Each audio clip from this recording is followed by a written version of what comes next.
الله الرحمن الرحيم. الحمد لله نحمده ونستعينه ونستغفره ونؤمن به ونتوكل عليه ونعوذ بالله من شرور أنفسنا ومن سيئات أعمالنا. من يهده الله فلا مضل له ومن يضلله فلا هادي له ونشهد أن لا إله إلا الله وحده لا شريك له ونشهد أن سيدنا وحبيبنا ومولانا محمدا عبده ورسوله صلى الله تعالى عليه وعلى آله وأصحابه وبارك وسلم تسليما كثيرا كثيرا. أما بعد فأعوذ بالله من الشيطان الرجيم. بسم الله الرحمن الرحيم. والسماء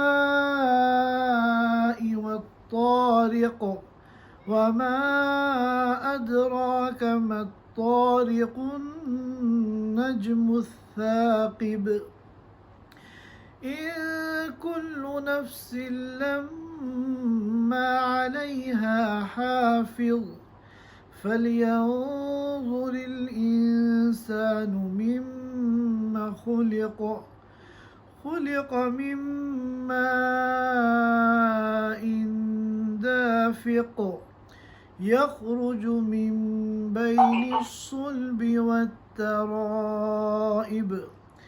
إنه على رجعه لقادر يوم تبلى السرائر فما له من قوة ولا ناصر. صدق اللہ العظیم. حضرات سامعین کرام، آج ہمارے درس کا موضوع سورۃ الطارق کی تفسیر ہے. میں نے اس سورۃ مبارکہ کی ابتدائی 10 آیتیں آپ حضرات کے سامنے تلاوت کی ہیں. چنانچہ آج کی اس مجلس میں ہم اس سورت کی ابتدائی ان 10 آیتوں کو سمجھنے کی کوشش کریں گے. یہ سورت مکیہ ہے. مکہ مکرمہ میں قیام کے دوران یہ سورت نازل ہوئی ہے، اور اس سورت کے مکی ہونے کی 2 دلیلیں ہیں.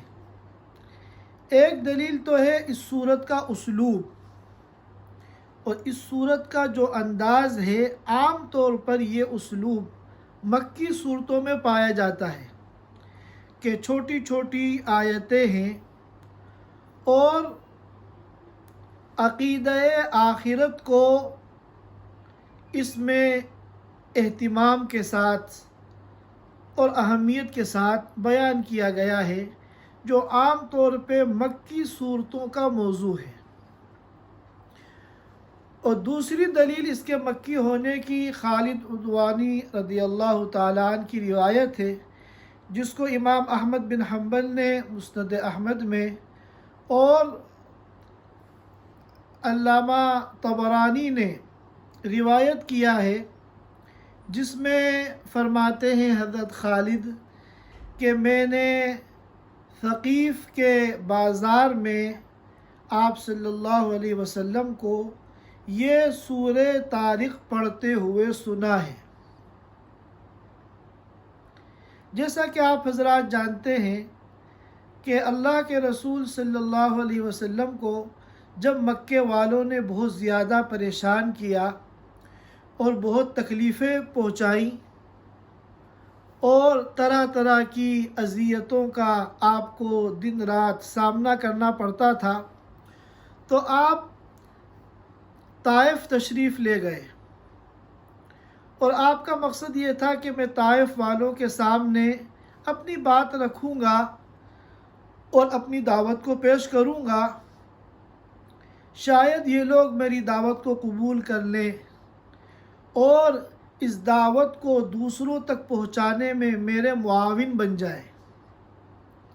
اس امید پر آپ مکے سے طائف تشریف لے گئے تھے، لیکن آپ صلی اللہ علیہ وسلم کی دعوت کو قبول کرنا تو دور کی بات، انہوں نے آپ کے ساتھ جو سلوک کیا اور آپ کو جو اذیت اور تکلیف پہنچائی، یہ ایک تاریخ ہے جو ہم لوگ سنتے ہیں اور پڑھتے ہیں۔ تو وہاں پر جب آپ تشریف لے گئے تھے تو قبیلہ ثقیف کا ایک بازار تھا۔ تو حضرت خالد الدوانی رضی اللہ تعالیٰ عنہ فرماتے ہیں کہ میں نے آپ صلی اللہ علیہ وسلم کو دیکھا کہ آپ طائف کے قبیلہ ثقیف کے اس بازار میں یا تو لاٹھی سے ٹیک لگا کر سہارا لگا کر یا اپنی کمان سے سہارا لگا کر آپ کھڑے ہوئے ہیں اور یہ سورۃ الطارق کی قرأت فرما رہے ہیں، یہاں تک کہ آپ نے پوری سورہ طارق کی تلاوت فرمائی۔ حضرت خالد فرماتے ہیں کہ اس وقت میں ایمان نہیں لایا تھا اور ایمان لانے سے پہلے اسی موقع پر مجھے پوری یہ صورت یاد ہو گئی تھی۔ بعد میں جب میں ایمان لایا تو میں نے دوبارہ اس صورت کو سنا، تو زمانہ کفر میں وہ اس صورت کو یاد کر چکے تھے، اور یہ دور مکی ہے جب آپ طائف تشریف لے گئے تھے۔ وہاں ان لوگوں نے آپ پر ظلم کیا، آپ کو تکلیف پہنچائی۔ آج بھی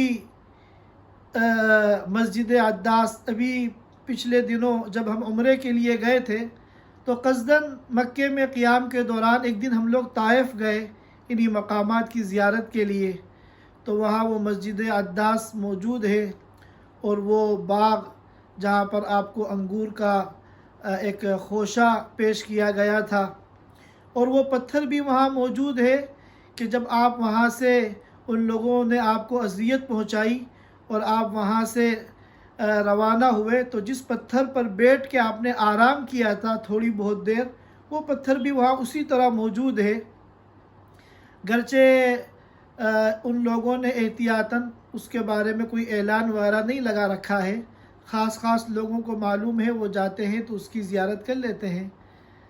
ہمارے ساتھ بھی ہمارے ایک عزیز تھے جو ہمارے اس سفر میں رہبر تھے، انہوں نے اس پتھر کی زیارت کرائی۔ وہاں ایک مسجد بنی ہوئی ہے پرانے انداز کی، اس مسجد کے اندر جو آخری صف ہے جنوب کی طرف،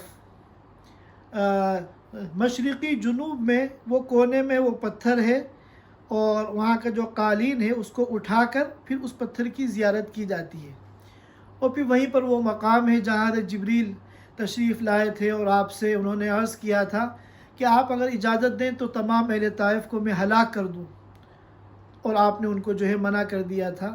یہ سارے مقامات آج بھی وہاں موجود ہیں۔ بہرکیف حضرت خالد کی یہ روایت اس بات کی دلیل ہے کہ سورۃ الطارق یہ مکیہ صورت ہے، قیام مکہ کے دوران آپ صلی اللہ علیہ وسلم پر نازل ہوئی ہے۔ پہلے ہم ان آیتوں کا ترجمہ سن لیتے ہیں، اس کے بعد انشاءاللہ ان کے مفہوم کو سمجھیں گے۔ اللہ تعالیٰ فرماتے ہیں وَالسَّمَاءِ وَالطَّارِقِ، قسم ہے آسمان کی اور اس چیز کی جو رات میں ظاہر ہونے والی ہے۔ وَمَا أَدْرَاكَ مَا الطَّارِقُ، اے نبی آپ کو کیا معلوم کہ رات میں ظاہر ہونے والی، نمودار ہونے والی یہ چیز کیا ہے؟ فرمایا النجم الثاقب، یہ روشن ستارہ ہے۔ یہ قسم ہے، ان دو چیزوں کی قسم کھا کر، آسمان اور ستارے کی قسم کھا کر اللہ تعالیٰ نے فرمایا ان کل نفس لما علیہا حافظ، کوئی بھی انسان ایسا نہیں ہے جس پر کوئی نگراں یا محافظ فرشتہ نہ ہو۔ کوئی بھی انسان ایسا نہیں ہے کہ جس پر کوئی ایک نگرانی کرنے والا یا حفاظت کرنے والا فرشتہ مقرر نہ ہو۔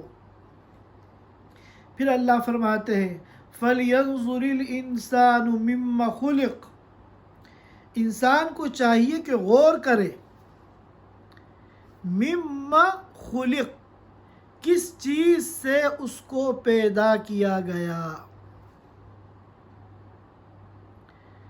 خُلِقَ مِن مَاءٍ دَافِقٍ، انسان کو پیدا کیا گیا ہے من مائن، ایسے پانی سے، دافقن، جو کود کر نکلنے والا ہے، یخرج من بین الصلب والترائب، جو انسان کی پیٹھ اور سینے کے درمیان سے نکلتا ہے، یخرج نکلتا ہے، من بین الصلب والترائب، پیٹھ اور سینے کے درمیان سے، انہ علی رجعہ لقادر، بے شک وہ ذات انسان کو دوبارہ زندہ کرنے پر قادر ہے۔ کس دن؟ یوم تبلی السرائر، جس دن پوشیدہ رازوں کو ظاہر کر دیا جائے گا، دلوں کے اندر جو پوشیدہ باتیں ہیں، جو ہر انسان صرف جانتا ہے، اس کے دل کی ان باتوں کو اس کے علاوہ کوئی نہیں جانتا دنیا میں، ان تمام پوشیدہ رازوں کو اس دن ظاہر کر دیا جائے گا، اور اس کو بھی امتحان اور حساب و کتاب کے لیے پیش کر دیا جائے گا۔ فَمَا لَهُ مِنْ قُوَّةٍ وَلَا نَاصِرٍ، چنانچہ اس انسان کے لیے نہ کوئی قوت ہوگی کہ وہ اپنا دفاع کر سکے، ولا ناصر، اور نہ کوئی اس کا مددگار ہوگا جو اس کا تعاون کر سکے۔ ایک مرتبہ اور ترجمہ سن لیتے ہیں، وَالسَّمَاءِ وَالطَّارِقِ، قسم ہے آسمان کی اور اس چیز کی جو رات میں نمودار ہونے والی ہے، ظاہر ہونے والی ہے۔ وَمَا أَدْرَاكَ مَا الطَّارِقُ، اے نبی آپ کو کیا معلوم کہ رات میں ظاہر ہونے والی وہ کیا چیز ہے؟ النجم الثاقب، وہ روشن ستارہ ہے۔ ان کل نفس لما علیہا حافظ، کوئی انسان، کوئی نفس ایسا نہیں ہے جس پر کوئی نگراں یا محافظ، دونوں ترجمے کیے گئے ہیں، جس پر کوئی نگرانی کرنے والا یا محافظ، حفاظت کرنے والا فرشتہ مقرر نہ ہو۔ فَلْيَنْظُرِ الْإِنسَانُ مِمَّ خُلِقَ، انسان کو چاہیے کہ غور کرے، مِمَّ خُلِقَ، کس چیز سے اس کو پیدا کیا گیا۔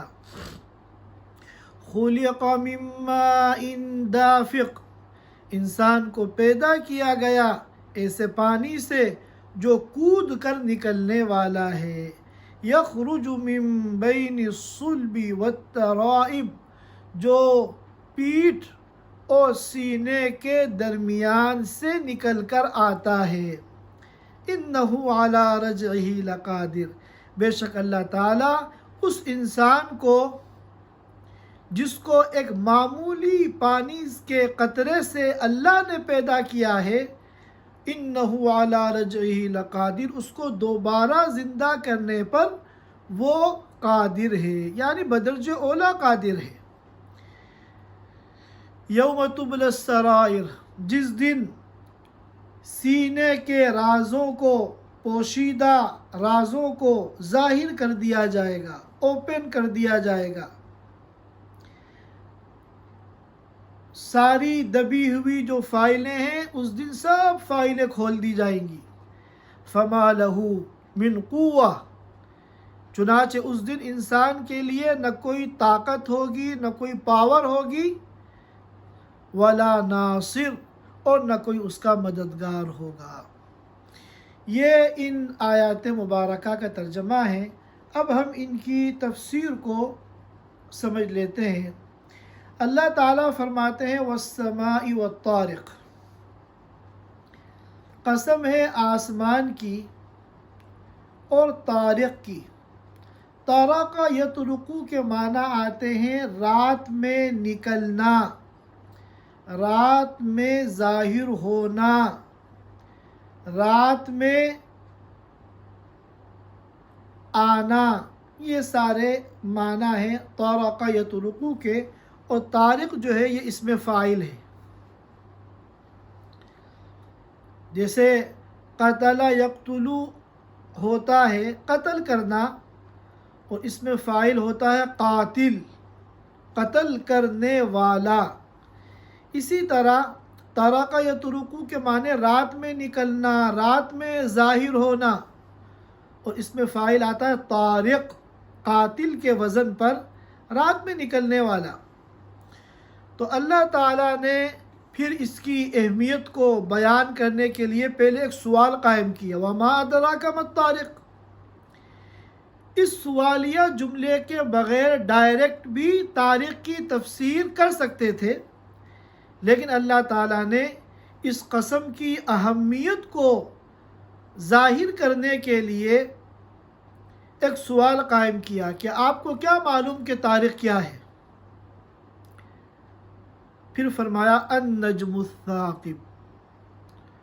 نجم کے معنی ستارہ، اس کی جمع آتی ہے نجوم،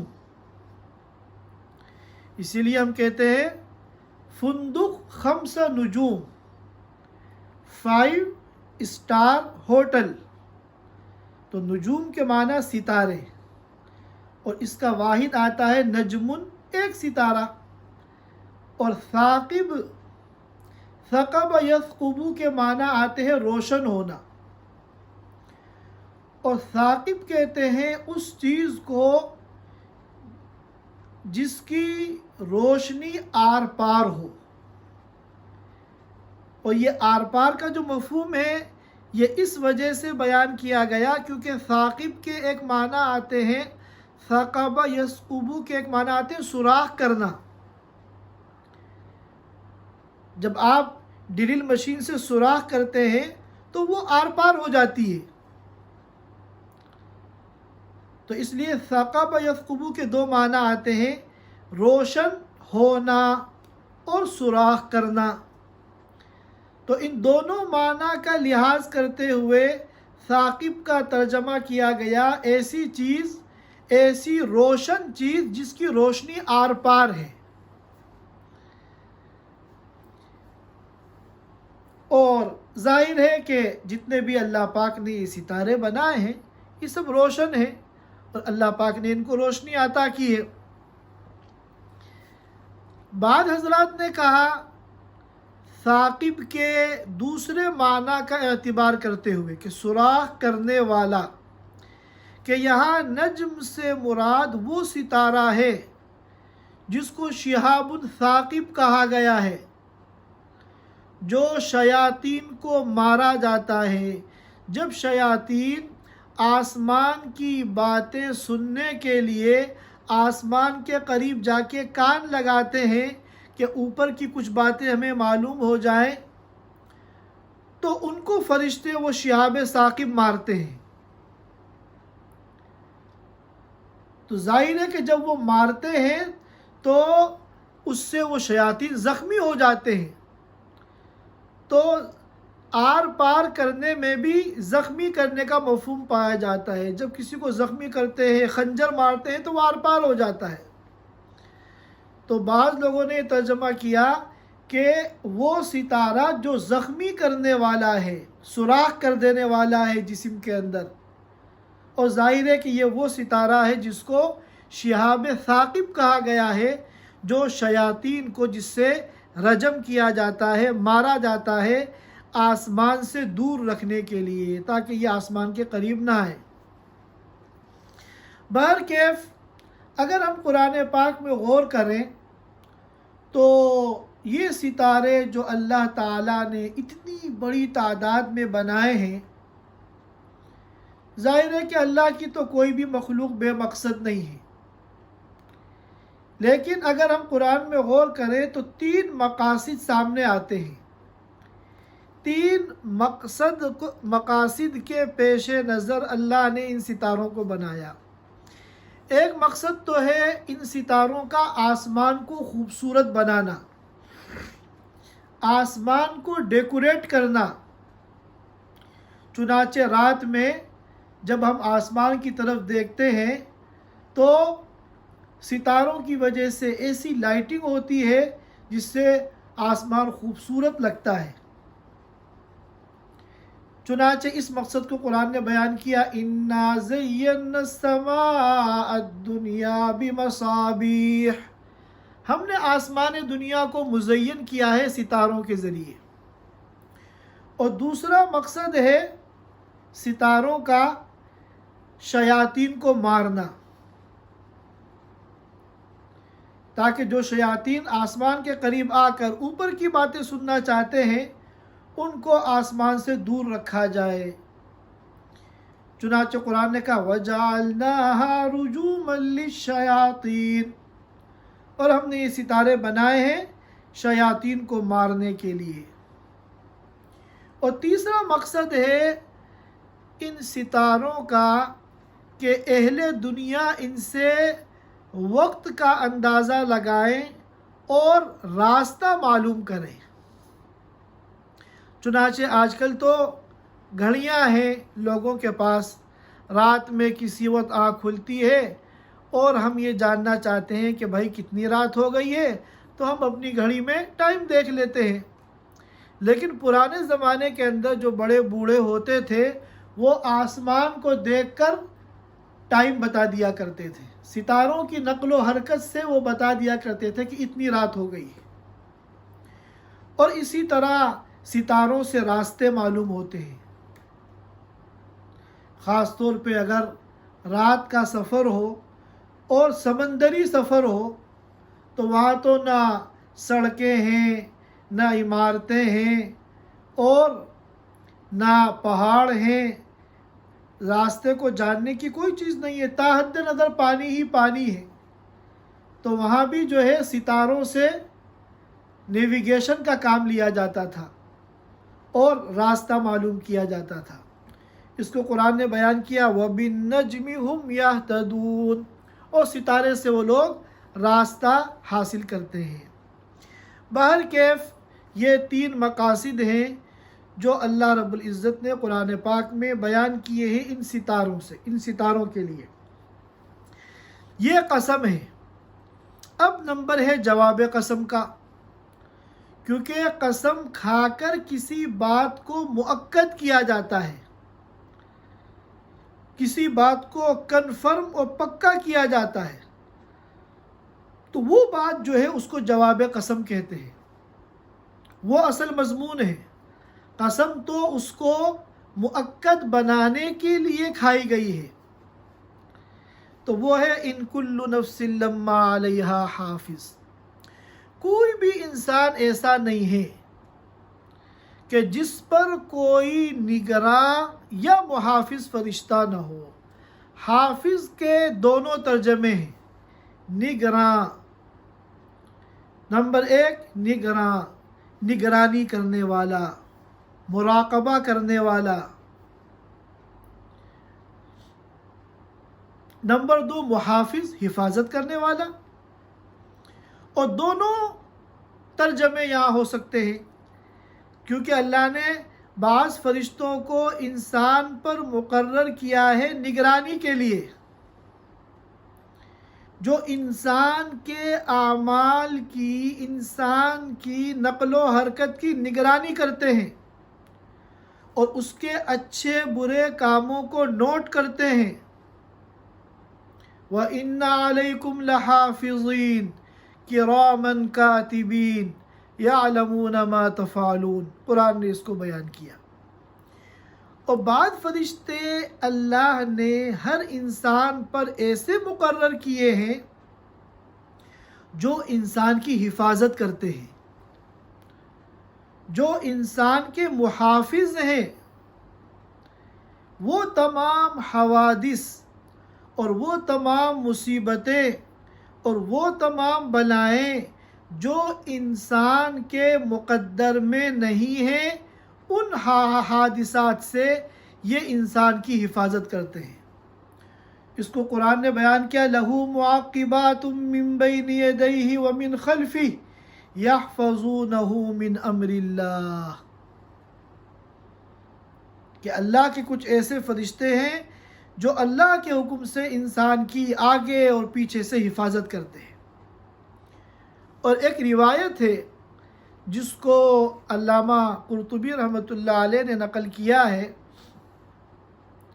کہ اللہ کے رسول صلی اللہ علیہ وسلم نے فرمایا کہ ہر انسان پر حفاظت کے لیے 160 فرشتے مقرر ہیں، اور ہر عضو کی حفاظت کے لیے الگ الگ فرشتے ہیں۔ چنانچہ ایک آنکھ کی حفاظت کے لیے 7 فرشتے مقرر ہیں۔ اور پھر فرمایا کہ اگر یہ حفاظتی پہرا نہ بٹھایا جائے، انسان کی سیکورٹی کا یہ انتظام نہ کیا جائے، تو شیاطین انسانوں کو اچک لیں۔ تو معلوم ہوا کہ یہاں پر وَإِن كُلُّ نَفْسٍ لَمَّا عَلَيْهَا حافظ، یہاں حافظ کے دونوں ترجمے ہو سکتے ہیں، نگراں بھی، نگرانی کرنے والے فرشتے بھی ہر انسان پہ مقرر ہیں، وَإِنَّ عَلَيْكُمْ لَحَافِظِينَ کِرَامًا کاتبین یعلمون ما تفعلون، اور یہاں محافظ بھی ترجمہ کر سکتے ہیں، کیونکہ حفاظت کرنے والے فرشتے بھی ہر انسان پر اللہ نے مقرر کیے ہیں۔ اب آپ سوال کریں کہ جب اتنی بڑی تعداد میں 160 کی تعداد میں ہر انسان پر فرشتے مقرر ہیں اس کی حفاظت کے لیے، تو پھر یہ حادثات کیسے ہو جاتے ہیں؟ تو اس کا جواب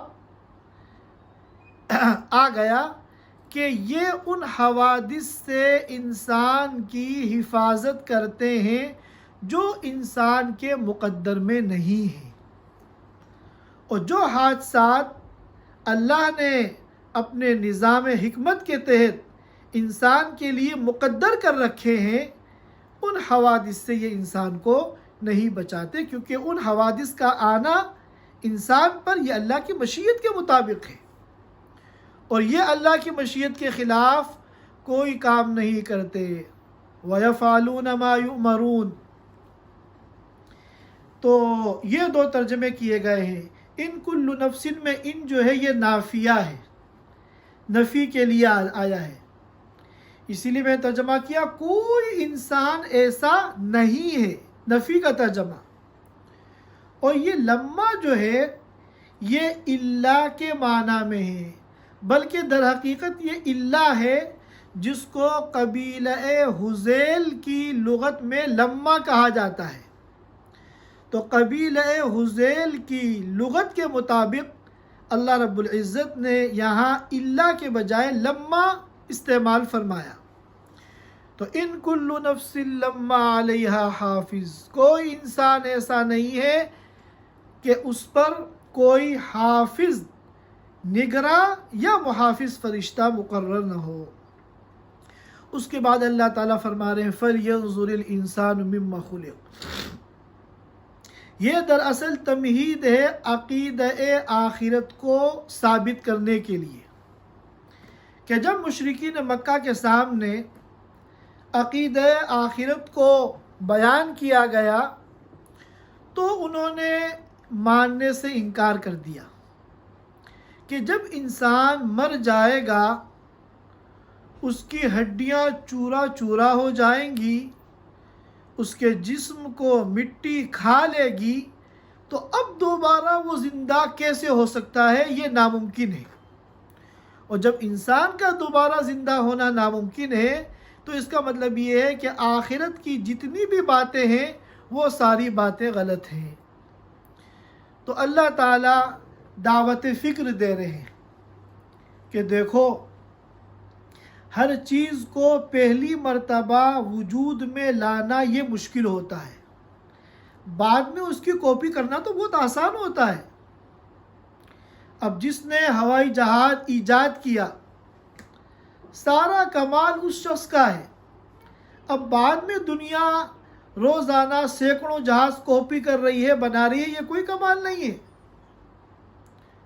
پھر تو کارخانوں میں بغیر پڑھے لکھے لوگ بیٹھ کر ان مصنوعات کو بنا لیتے ہیں۔ سارا کمال اس سائنسداں کا ہوتا ہے جس نے سب سے پہلے وہ چیز ایجاد کی ہے۔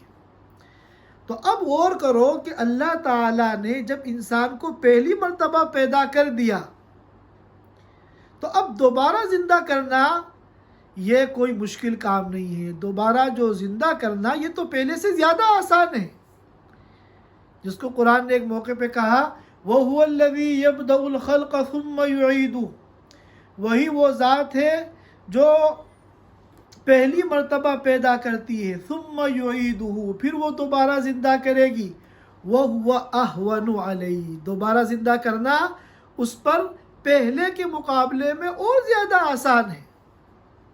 گرچہ اللہ کے لیے تو سب آسان ہے، کوئی مشکل نہیں ہے، لیکن یہ بات سمجھانے کے لیے کہی جا رہی ہے کہ پہلی مرتبہ کسی چیز کو وجود میں لانا یہ مشکل ہوتا ہے، بعد میں کاپی کرنا تو آسان ہوتا ہے۔ اب انسان کی تخلیق پہ غور کرو، فَلْيَنْظُرِ الْإِنسَانُ مِمَّ خُلِقَ، انسان کو چاہیے کہ غور کرے، مِمَّ خُلِقَ، کس چیز سے اس کو پیدا کیا گیا، خُلِقَ مِن مَّاءٍ دَافِقٍ، اس کو ایسے پانی سے یعنی مادہ منویہ سے پیدا کیا جو کود کر نکلتا ہے، یخرج من بین الصلب والترائب، جو صلب کہتے ہیں پیٹھ میں جو ریڑھ کی ہڈی ہوتی ہے اسے صلب کہتے ہیں، اور ترائب جمع ہے تریبہ کی، اور تریبہ کہتے ہیں پسلی کی ہڈی کو، اور پسلی میں دائیں طرف کچھ ہڈیاں ہوتی ہیں، بائیں طرف کچھ ہڈیاں ہوتی ہیں، تو کیا کہتے ہیں پسلیاں ہوتی ہیں سینے میں، تو 4 پسلیاں دائیں طرف اور 4 پسلیاں بائیں طرف، یہ جو 8 کل ملا کر پسلیاں ہیں جو سینے میں ہوتی ہیں، ان کو ترائب کہا جاتا ہے۔ بعض حضرات نے یہ تفسیر کی کہ مرد کا جو مادہ نکلتا ہے وہ پیٹھ کی ہڈی یعنی ریڑھ کی ہڈی سے نکلتا ہے، اور عورت کا جو مادہ آتا ہے وہ سینے سے یعنی پسلیوں سے نکل کر آتا ہے۔ لیکن یہ قول جو ہے قابل تعویل ہے، قابل توجیہ ہے۔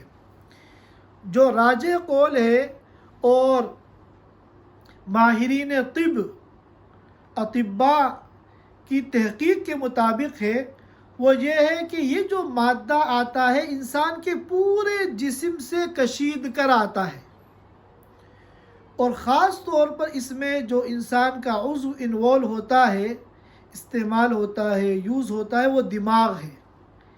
یہی وجہ ہے کہ جو لوگ زیادہ سیکس کرتے ہیں تو ان کا دماغ جو ہے وہ کمزور ہونا شروع ہو جاتا ہے۔ تو یہ پیچھے انسان کے پیٹھ ہے اور آگے سینہ ہے، مراد اس سے پورا جسم ہے، یہاں سے پورے جسم سے کشید کر یہ مادہ آتا ہے اور ایک خاص موقع پر خاص کیفیت کے ساتھ یہ باہر نکل جاتا ہے۔ تو جس اللہ نے انسان کو ایک معمولی سے قطرے سے پیدا کر دیا، تو اب دوبارہ زندہ کرنا اس کے لیے کوئی مشکل نہیں ہے۔ اِنَّهُ عَلَىٰ رَجْعِهِ لَقَادِرٌ، بے شک وہ انسان کو دوبارہ زندہ کرنے پر بدرجہ اولا قادر ہے۔ سارا مسئلہ جو ہوتا ہے وہ تو پہلی مرتبہ ہوتا ہے، بعد میں اس کو دوبارہ زندہ کرنا یہ کوئی مشکل کام نہیں ہے۔ یوم تبلی السرائر، اور یہ دوبارہ زندہ کب کیا جائے گا؟ قیامت کے دن، جس دن کے سرائر کو ظاہر کر دیا جائے گا۔ سرائر جمع ہے سریرہ کی، اور سریرہ کہتے ہیں وہ راز جو پوشیدہ ہو۔ تو انسان کے بہت سے اعمال تو